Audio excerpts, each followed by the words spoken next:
These words were found inside the conveyor belt system, deep within the Playtime Co factory. Nobody knows how long they've been there. Nobody knows who wrote them. And nobody ever thought to ask why. Today, we're going to find out. Case file today. Experiment 1170. Huggy Wuggy. Huggy is, without a doubt, the most iconic character in all of Poppy Playtime. And yet, strangely enough, his story is still shrouded in mystery. Who was the child inside? How did the experiment unfold? And what is his true purpose? Is he just a mindless killing machine? Or is there something far deeper hiding behind that wide, unsettling smile? Hey everyone, good morning, good afternoon, good evening, and welcome back to Playtime Classified. We actually planned to drop the prototype video first, but there's still a lot of ground to cover on that one, so we're kicking off this series the right way, with Huggy himself. Don't worry, the prototype video is coming tomorrow. Alright, no more stalling, let's get into today's video.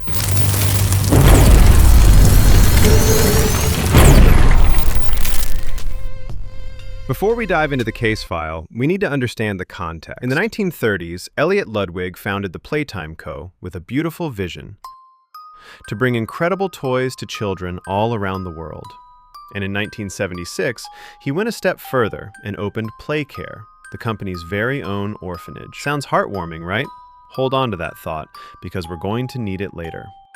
Then, in 1984, Elliot created Huggy Wuggy, the best-selling toy in company history, the face of the entire brand. A year later, Kissy Missy followed. Everything was going great. And then, things started to fall apart. Revenue dropped. Elliot was gone. Leith took over. And Leith, as head of innovation, turned to a scientist named Harley Sawyer. Here's where it gets interesting. Harley wasn't a stranger to Playtime Co.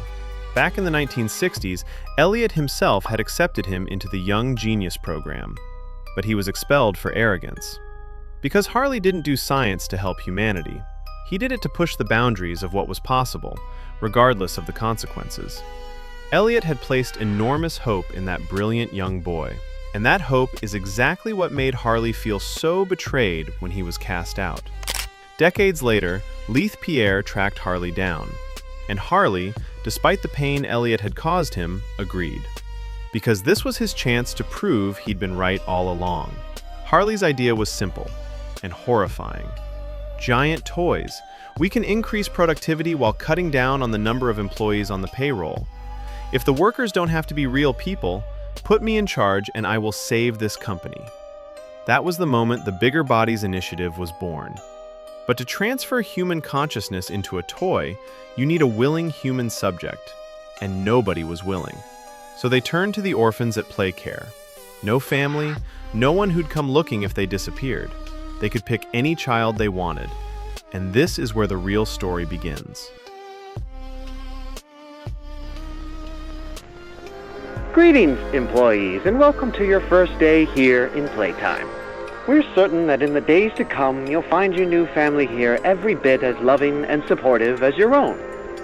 Feel free to wander the halls, sit in the mess for lunch, or watch our children play and learn to their little heart's content. Sounds pretty normal, right? This is a new employee welcome tape. But keep listening.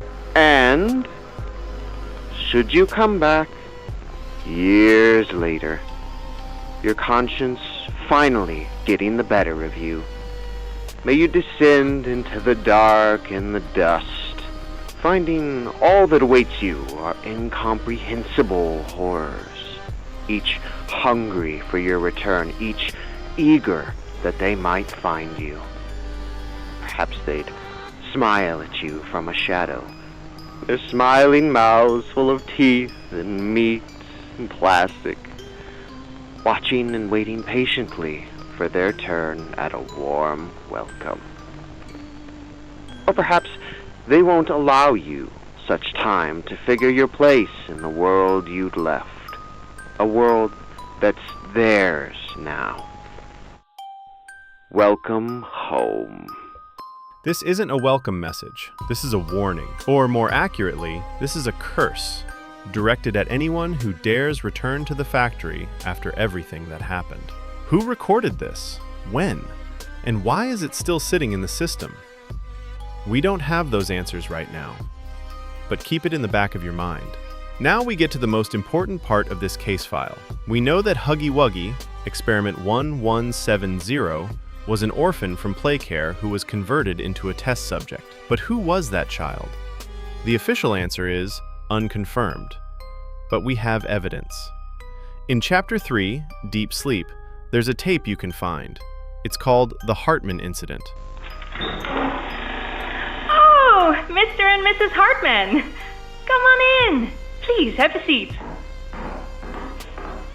How was your ride down? It was, nothing like we were expecting. Mr. Ludwig's speech was, well, it just confirms for us that you're the orphanage we want to go through. It's a truly magical place. I felt right at home from the second I entered. You opened that door the first time and you just know. You're never going to leave. Pause on that for a second. You will never leave. Stella says this warmly, like this place will become your home forever. But for Jeremy, the child the Hartman family came to adopt, those words turned out to be true in the most brutal and literal sense imaginable. Kind of like finding a home as a child and always thinking of it when you want to feel comforted. I understand you want to give Jeremy that home? Yes, and we would like to adopt. Amazing! You'll be perfect for... Oh. What? Well, it appears there's been some complications. Complications? What kind of complications? I don't know. The form says testing. What does that mean? Tell us, what does that mean? Miss Graper, we deserve a better explanation than that. Don't you think? You're in charge of all this! How could you not know? And why are we only finding out about this now? I don't. I'm sorry. Just one word. Testing. No explanation, no reason given. Even Stella Graber, the head of Playcare, had no idea what was happening. And that tells us something. The Bigger Bodies initiative was kept so secret that even the direct supervisor was kept completely in the dark. And the Hartman family, people who had come here because of Elliot Ludwig's speech, because they believed this was the best possible place for Jeremy, left with nothing. No explanation, no chance to see the boy again. So where did Jeremy go? In the official Theoryverse collaboration trailer, Mob confirmed that this crossover would contain story clues woven directly into the content, and here's what we found. Huggy Wuggy's face is overlaid on top of a child's face, a child named Jeremy, while the words, "Help us," flash repeatedly across the screen. At the end of the video, a Huggy Wuggy keychain appears, and its action is described as reaching out for help. This isn't official confirmation, but if Mob promised to embed story clues into this collaboration, then in our opinion, this is that clue. And if that's true, then there's one detail from the 1992 escape that we need to look at with completely fresh eyes. On June 18th, 1992, at 10:27 p.m., Huggy escaped. Not through the ventilation shaft, as Leith Pierre's official report claimed, but through a loading dock door that had been left open. Leith deliberately falsified the report to cover up the fact that a door had been left unsecured. 2 employees witnessed it and triggered the alarm. Huggy covered nearly half a mile before the response team could deploy. One employee drove through the forest to cut him off. Huggy went straight through the windshield. The security team fired 3 rounds of tranquilizer darts at the railroad checkpoint. 1 dart struck his leg, but Huggy still escaped into the woods. That night, 5 people were killed. 6 went missing. A deer was hunted and eaten in the forest. By 3:38 a.m., security cameras captured Huggy standing completely still in front of a house in the suburbs. And here's the most important question of that entire night. Why that house?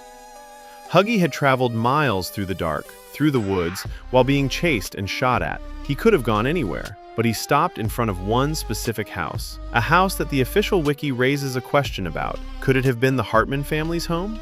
Under standard adoption procedures, families are often allowed to bring the child home before the legal process is finalized. It's very likely that Jeremy had been to that house before, and knew that it was the place where he would have had a real home.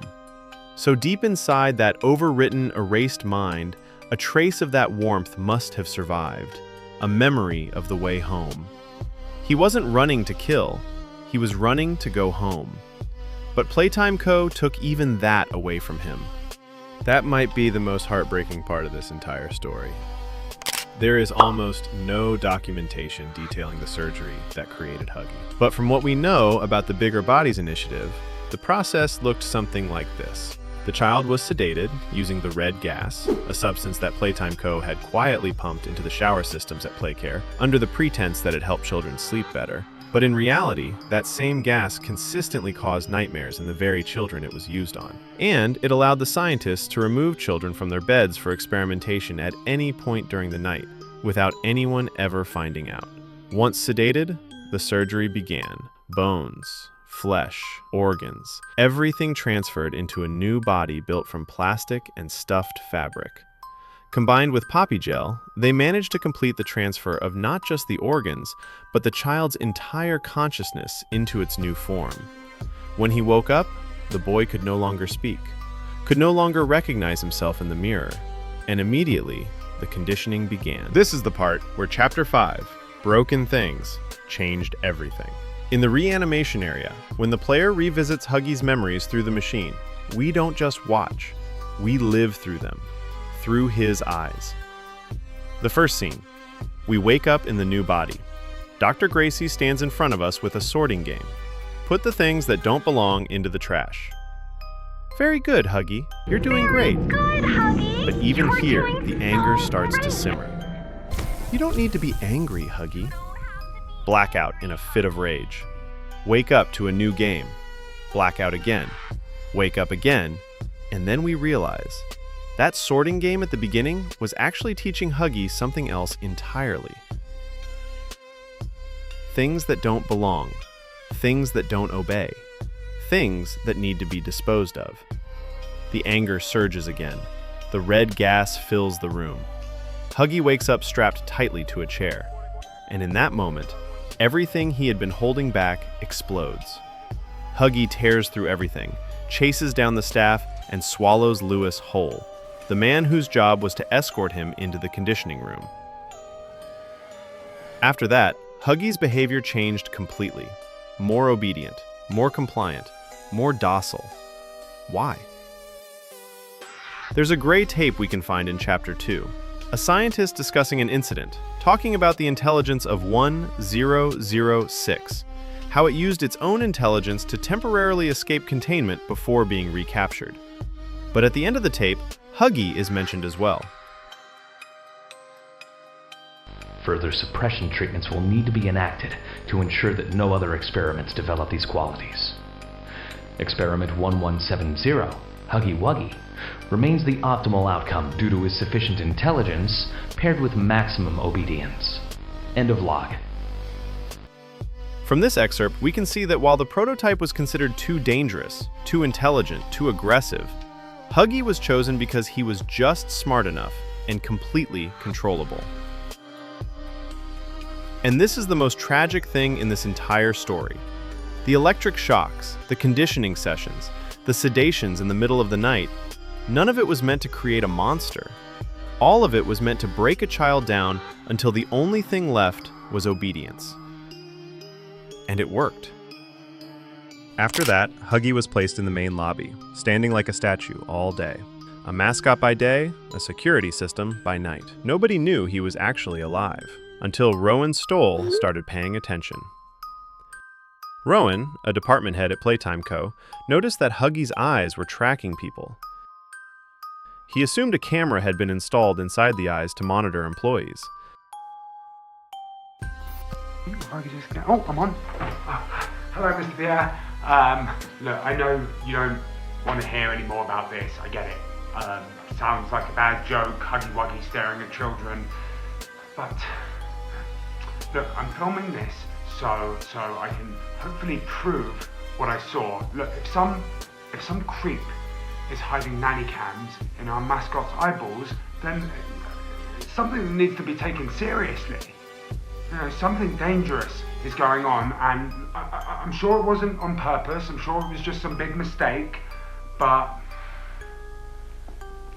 I saw what I saw, and I'm positive about that, and I know if you could see it too, I think you'll understand. But when he dug deeper, he discovered something far more terrifying. He learned the full truth about the Bigger Bodies Initiative. To protect himself, Rowan sent an apology letter to Leith, explaining that Huggy's eyes simply weren't fixed properly, creating an optical illusion. Deliberately pretending he knew nothing, but Leith Pierre saw right through it. Rowan wrote a farewell letter to his mother, told her not to look for him. He included the address of a server containing all the evidence. The letter was intercepted, and Rowan Stoll was handed over to Boxy Boo. This is the price paid by anyone who dares to seek the truth inside Playtime Co.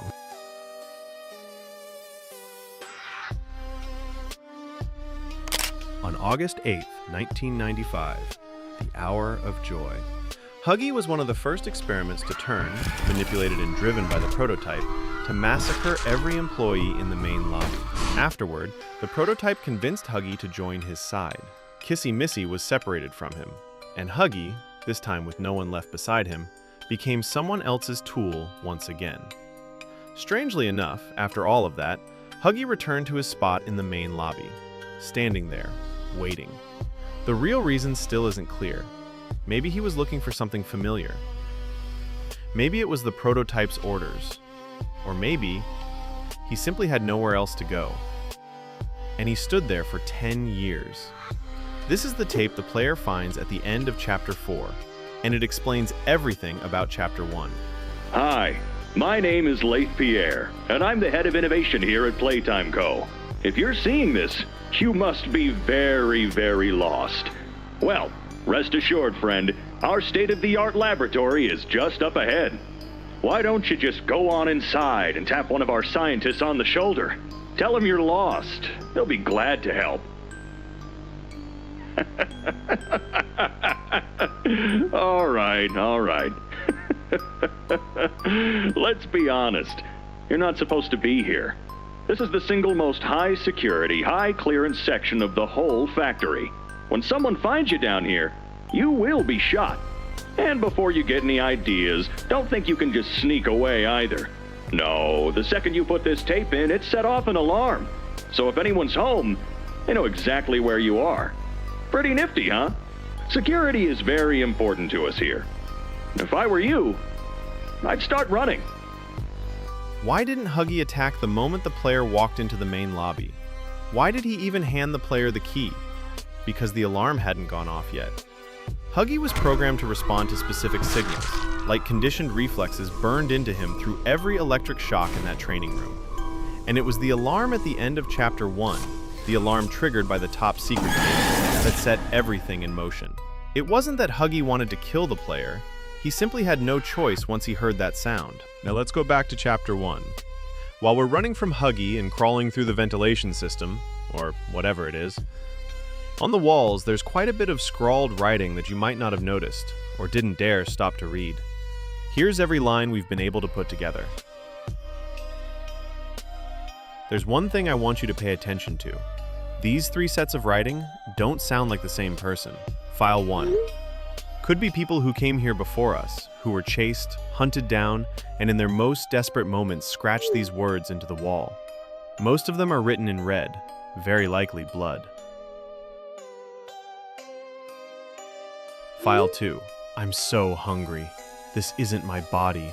Starving. This is the one that stops us cold. This isn't my body. Who would write that, if not someone who is becoming aware that the body they're trapped inside isn't their own? File 3. Don't let her out. Elliot. The tone is completely different. This isn't someone in pain. This is someone who has been convinced, or brainwashed. Most likely another experiment who had come to worship the prototype. Elliot is mentioned here as well, something we'll be coming back to in a future case file.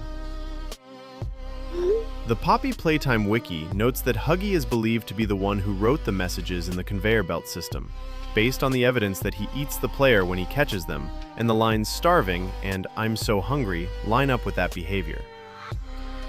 But if that's true, then "this isn't my body" isn't the complaint of a monster.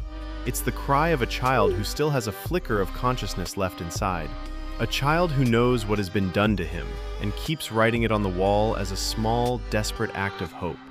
As if every time he sees it, it reminds him of something he's fighting not to forget, that he was once just a child. And after that fall, Huggy slipped completely outside the prototype's control. He disappears from Chapter 2, leaving behind only traces of blood and blue fur in the water treatment area, which tells us he survived the fall despite his injuries. He doesn't return until Chapter 4, badly wounded and attacking the player. But if we follow the game's real-time timeline, Huggy was only out of the prototype's reach for about 1 to 2 days. And the prototype ordered his followers to hunt Huggy down, because he knew that an uncontrolled Huggy was a threat. Why a threat? Think about it. After that fall, who treated Huggy's wounds? It couldn't have been the prototype. He was still actively hunting him. The only theory we have is that Huggy managed to treat himself using whatever raw materials he could find around the factory, possibly poppy gel or something similar. And when he comes back 2 days later, he attacks with no sign of weakness whatsoever. This part still has a lot of missing pieces, so if you have any theories, drop them in the comments. Now, you can't talk about Huggy without talking about Kissy. Even after years of being separated and controlled by the prototype, Huggy genuinely finds peace when Kissy is near. The places that brought him comfort, they never fully disappeared. They stayed buried somewhere deep inside that monstrous body. Even just seeing Kissy through a projection screen is enough to bring him back to calm. And at the end of Chapter 5, Huggy and Kissy Missy are finally reunited, just for one brief moment, before the prototype appears and impales them both at the same time. The reason is clear. The prototype knew that if Huggy had Kissy Missy by his side, he would no longer be a tool. Worse than that, he would become a threat. The fate of both of them is still unconfirmed, but there's one detail worth noting. Immediately after being impaled, Huggy still moves his hand and his head. And there's a very compelling theory. If Poppy Gel has regenerative properties the way Chapter 5 seems to suggest, then Huggy's death may not be the end of his story. At the start of this video, we asked, who wrote these words? Now we have an answer, or at least the most honest one we can give. A orphan. A child that a family had come to take home, but never got the chance. A child who was placed into a body that wasn't his, had his memories erased, and was conditioned through electric shocks to become someone else's tool. A child who ran through the dark to find the only home he could still remember. And in the lonely years after the hour of joy, in the darkness and dust of an abandoned factory, he wrote what little was left of himself onto the walls. This isn't my body. He was supposed to be Jeremy Hartman. This has been Playtime Classified. We'll see you in the next case file.